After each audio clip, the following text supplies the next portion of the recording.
विवाह में कुछ इस प्रकार की समस्याएं आती हैं। हम आप यह भी जानते हैं कि विवाह मनुष्य जीवन का सर्वश्रेष्ठ एक उत्सव है, जो जीवन यापन का और गृहस्थ जीवन का एक मुख्य अंग है। लेकिन हम आप ये भी जानते हैं कि कभी कभी कुछ इस तरह की समस्या आ जाती कि वर्षों लोग प्रयास करते हैं, विवाह ही नहीं होता, कहीं अनुकूल घर नहीं मिलता, कहीं अनुकूल वर नहीं मिलता, जिसके कारण अनेकों तरह की परेशानी झेलना पड़ता है, जगह जगह जाना पड़ता है।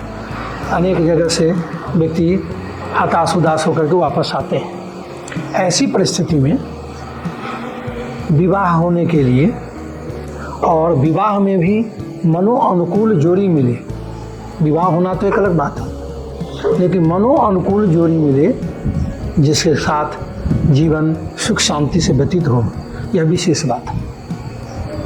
पीतत्रय विद्या का प्रयोग करके मनो अनुकूल जोड़ी भी प्राप्त किया जा सकता और अपने वैवाहिक जीवन सुखमय और शांतिमय व्यतीत हो, इसके लिए भी आप पीतत्रय विद्या का प्रयोग कर सकते हैं। पीतत्रय विद्या में पत्र के 11 वाक्य का प्रयोग मनो अनुकूल जोड़ी के लिए कैसे करेंगे वह मैं बता रहा। तो सर्वप्रथम सिर झुकाकर परम जी को नमस्कार करेंगे।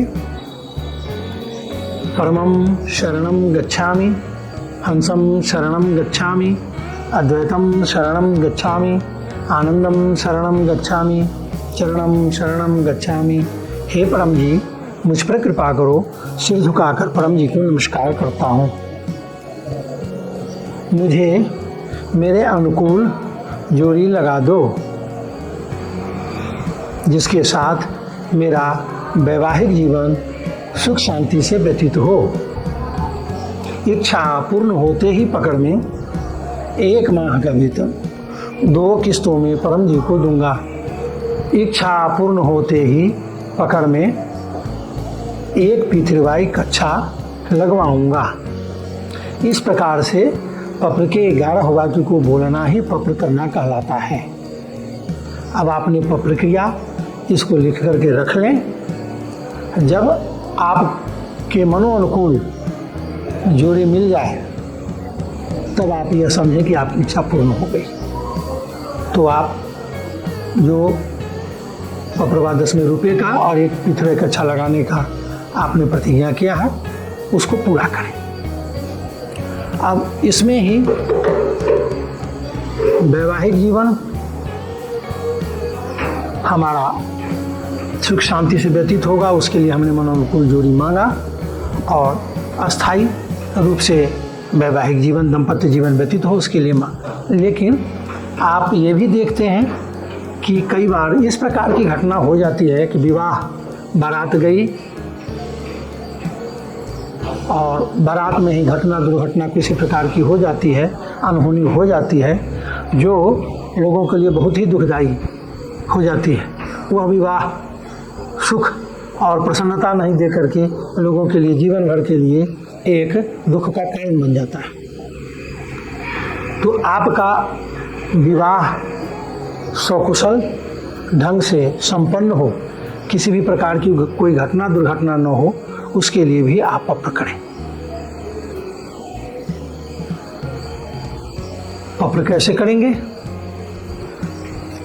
सर्वप्रथम सिर झुकाकर परम जी को नमस्कार कर। परमं शरणं गच्छामि, हंसं शरणं गच्छामि, अद्वैतं शरणं गच्छामि, आनंदं शरणं गच्छामि, चरणं शरणं गच्छामि।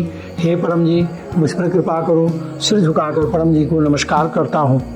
अमुक दिन दिनांक का मेरा विवाह सुनिश्चित हुआ है। मेरे विवाह के सभी कार्यक्रम को सकुशल निर्विघ्न रूप से संपन्न करा दो। इच्छा पूर्ण होते ही पकड़ में 5000 रुपये परम जी को दूंगा। इच्छा पूर्ण होते ही पकड़ में 25 नए व्यक्तियों को पीतृवाई सिखाऊंगा। यह रुपया और प्रचार मैं एक उदाहरण के लिए समझाने के लिए बोला हूँ। आप अपनी स्थिति के अनुसार इसमें रुपये और प्रचार की संख्या बोलेंगे। हाँ, इस बात का ध्यान अवश्य रखा जाए कि कभी कभी आप देखते हैं कि माता पिता विवाह लड़का या लड़की का करना चाहते और लड़का लड़की विवाह करने के लिए उस समय तैयार ही नहीं होता, तो माता पिता तो परेशान होते रहते हैं और बच्चे विवाह ही नहीं करते। तो ऐसी परिस्थिति में इस विद्या का प्रयोग उचित नहीं है।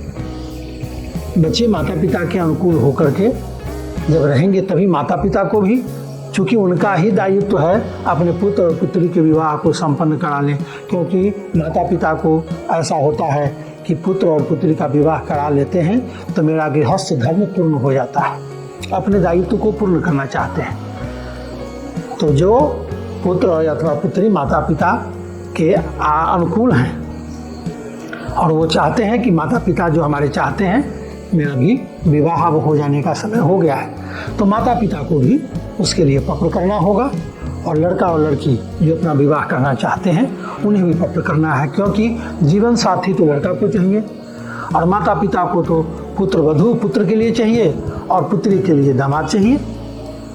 तो अपना उनसे उनका जैसा संबंध है वो बात मांगेंगे परम जी से, और लड़का लड़की को जो चाहिए वो अपना मांगेंगे। जब दोनों लोग यानी जिनका विवाह होना है वो भी और माता पिता भी जब परम जी की विद्या पीथुर विद्या का प्रयोग करेंगे, अपने के 11 वाक्य का प्रयोग करेंगे तो बिल्कुल मनोनुकूल जोड़ी भी मिलेगी, विवाह भी सकुशल संपन्न होगा और आपका दाम्पत्य जीवन भी सुख शांति से व्यतीत होगा और माता पिता का भी जीवन आप लोगों के साथ सुख शांति से व्यतीत होगा।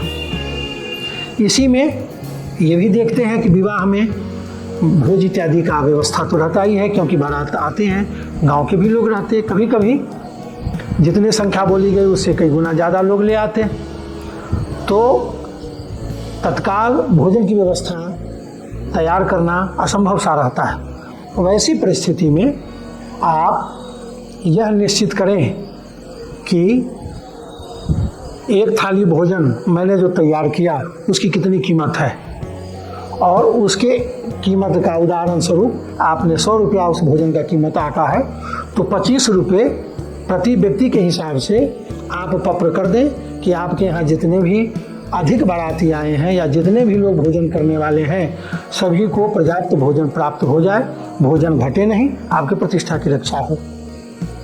और उसी ढंग से आप पत्र करके और आप अपनी प्रतिष्ठा की रक्षा सुरक्षा कर लेंगे, आपका वैवाहिक पुत्र पुत्री का कार्यक्रम सकुशल संपन्न हो जाएगा।